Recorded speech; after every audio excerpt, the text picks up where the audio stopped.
कभी सोचा है कि दुनिया की सबसे रेवोल्यूशनरी टेक कंपनी अपने ही बनाए मिशन के खिलाफ कैसे चली गई? आज हम चैट जीपीटी की कहानी के उस पन्ने को खोलेंगे जिसके बारे में शायद ही किसी ने बात की हो। 100 मिलियन ये सिर्फ एक नंबर नहीं है। ये वो आंकड़ा है जो चैट जीपीटी ने सिर्फ 2 महीनों में हासिल कर लिया था। जी हां, 100 मिलियन यूजर्स। इसने उसे इतिहास का सबसे तेजी से बढ़ने वाला कंज्यूमर ऐप बना दिया। रातों रात पूरी दुनिया इसी की बात कर रही थी। तो सवाल ये उठता है कि आखिर एक कंपनी जो इंसानियत को बचाने के एक महान मिशन पर निकली थी, वो अपनी ही वजूद की लड़ाई में कैसे फंस गई? चलिए इसी रहस्य से पर्दा उठाते हैं। तो ये कहानी शुरू होती है एक बहुत बड़े सपने के साथ। एक ऐसा मिशन जिसका मकसद था पूरी मानवता को बचाना।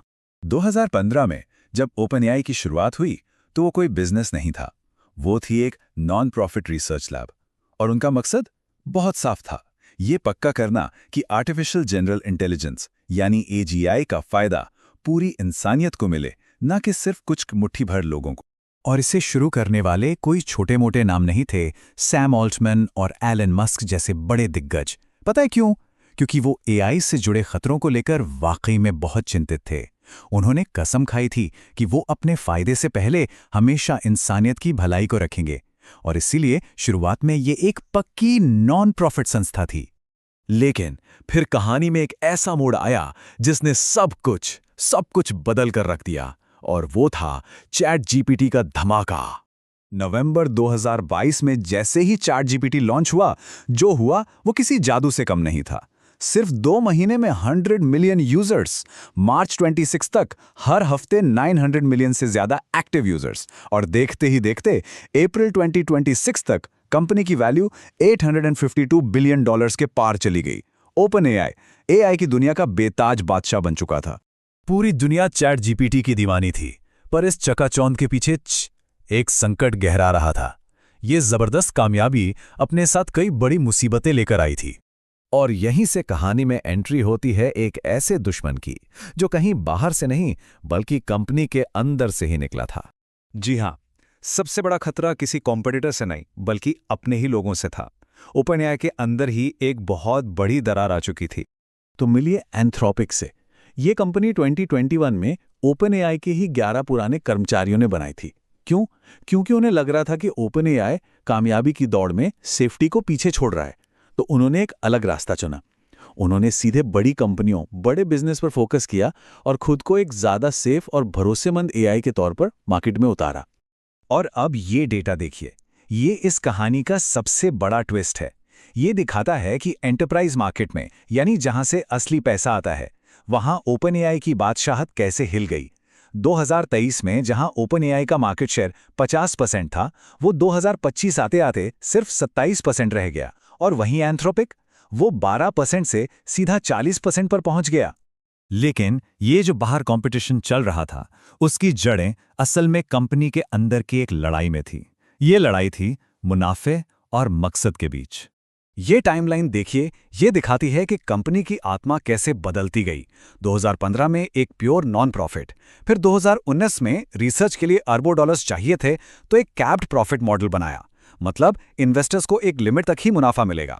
लेकिन 2023 का सैम ऑल्टमैन वाला ड्रामा और 2025 तक एक फुल फॉर प्रॉफिट कंपनी बन जाना, ये सब दिखाता है कि पैसे की जरूरत ने कंपनी को उसके असली मकसद से कितना दूर कर दिया था। ओपनएआई की ही एक पुरानी बोर्ड मेंबर हेलेन टोनर ने कहा कि ओपनएआई ने एक ऐसी अंधी दौड़ शुरू कर दी है जहां कंपनियां एक दूसरे को हराने के लिए किसी भी हद तक जा रही हैं, और इसमें सेफ्टी जैसी जरूरी चीजें पीछे छूट रही हैं। तो देखिए, फर्क साफ है। एक तरफ थे ऊंचे आदर्श, पूरी इंसानियत का भला, ओपन सोर्स टेक्नोलॉजी, और दूसरी तरफ है आज की हकीकत, गला काट कॉम्पिटिशन, बंद मॉडल और एक ऐसी फॉर प्रॉफिट कंपनी जो अब इन्वेस्टर्स के कंट्रोल में है। तो क्या इसका मतलब ये है कि ओपनएआई एआई का ताज खो रहा है? चलिए देखते हैं कि इस पहचान के संकट का असली नतीजा क्या हुआ। ये देखिए, एंथ्रोपिक, जो कल तक एक छोटी सी कंपनी थी, आज 40% शेयर के साथ एंटरप्राइज मार्केट का लीडर है, और ओपनएआई वो 27% पर है। पर सवाल ये है कि आखिर ये हुआ कैसे? कैसे एक नई कंपनी ने एआई के बादशाह को उसी मैदान में हरा दिया जहां सबसे ज्यादा पैसा था? इसके 3 बड़ी वजहें थीं। पहली, सेफ्टी और भरोसा। बड़ी कंपनियों के लिए एंथ्रोपिक का एआई ज्यादा भरोसेमंद निकला। दूसरी, ट्रांसपेरेंसी। वो अपने मॉडल्स के बारे में खुलकर जानकारी देते हैं, जिससे ग्राहकों का विश्वास बनता है। और तीसरी, फोकस। एंथ्रोपिक ने अपना पूरा ध्यान बिजनेस पर लगाया, जबकि ओपन एआई आम यूजर्स और बिजनेस के बीच बटा रहा। और अब हम आते हैं इस कहानी के सबसे बड़े ट्रिलियन डॉलर सवाल पर। -14 बिलियन डॉलर्स। ये ओपन एआई का 2026 के लिए अनुमानित घाटा है। ये नंबर दिखाता है कि सिर्फ फेमस होने से कुछ नहीं होता। कंपनी पर अब प्रॉफिट में आने का जबरदस्त दबाव है। ये जो बड़ी बड़ी कंपनियों की कहानी है, ये कहीं ना कहीं हम सब पर भी लागू होती है। एक बहुत ज़रूरी बात याद रखने जैसी है, एआई किसी की नौकरी नहीं छीन रहा, पर जो इंसान एआई का इस्तेमाल करना सीख लेगा, वो यकीनन दूसरों की जगह ले लेगा। तो जहां एक तरफ अरबों डॉलर दांव पर हैं और दूसरी तरफ पूरी इंसानियत को रास्ता दिखाने का मिशन है, ओपन एआई आखिर कौन सा रास्ता चुनेगा?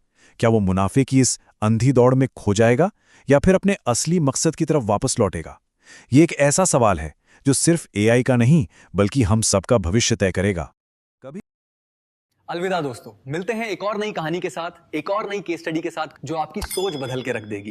तब तक लाइक और सब्सक्राइब जरूर करना, और हाँ, बेल आइकन भी दबाना मत भूलना। मैं हूं आपका हिमांशु। तब तक के लिए टेक केयर।